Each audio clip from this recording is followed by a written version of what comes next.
Watching a movie made for kids means that you need to suspend your disbelief a little bit. Maybe Elsa and Anna could have just talked the whole thing out. Maybe Ariel could have just written Eric a note explaining all the mermaid stuff.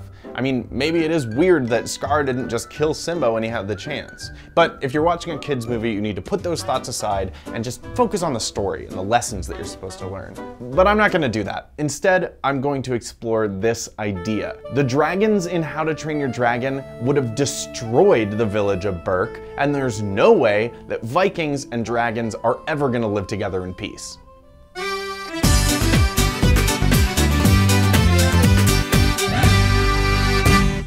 So if you've never seen the dragon movies or TV shows, the basic premise is this.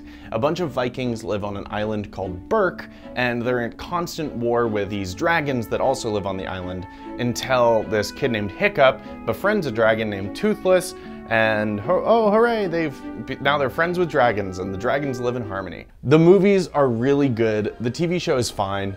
I really love these stories, and don't get me started on the soundtrack. It is so good.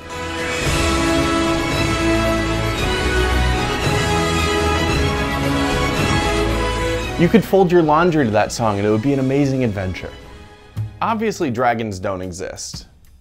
Or do they? They don't.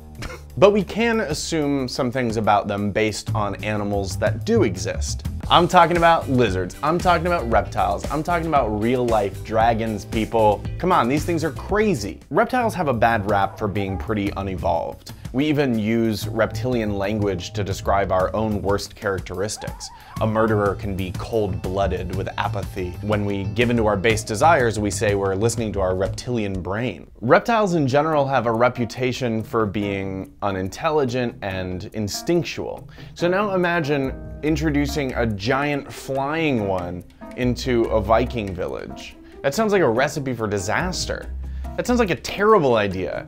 To be fair, recent research into reptilian cognition has unearthed some interesting ideas about how intelligent these animals actually are. Researchers have conducted problem-solving experiments with everything from tortoises to monitor lizards, and in general they've found that these animals perform much better than expected. Even if we consider that these dragons are intelligent and that they have the cognitive ability to get along with the Vikings, the actual impact of their presence on the community would be staggering.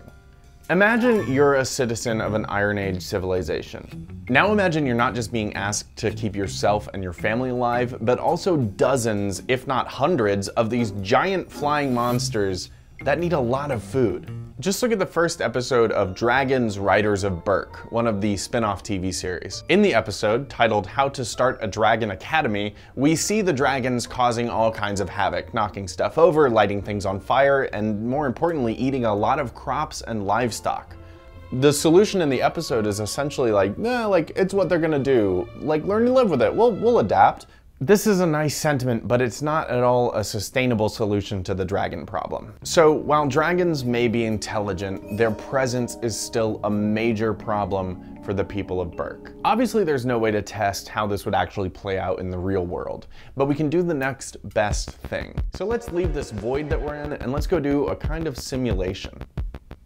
We're here at the Liberty Science Center in Jersey City with our friend Turbo and a couple of other dragons to find out just how much destruction they would cause if unleashed into a Viking village. Guys, this could get ugly.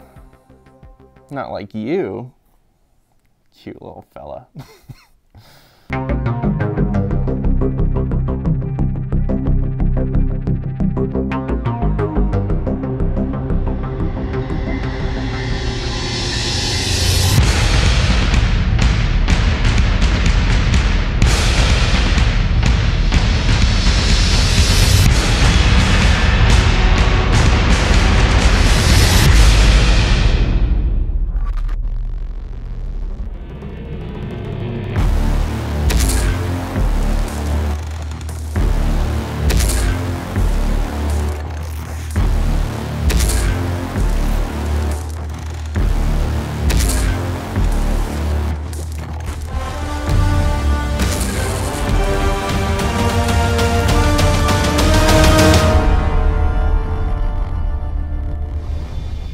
Well, folks, there you have it.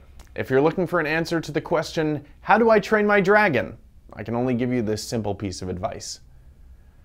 Just don't. There's no dragons anyway.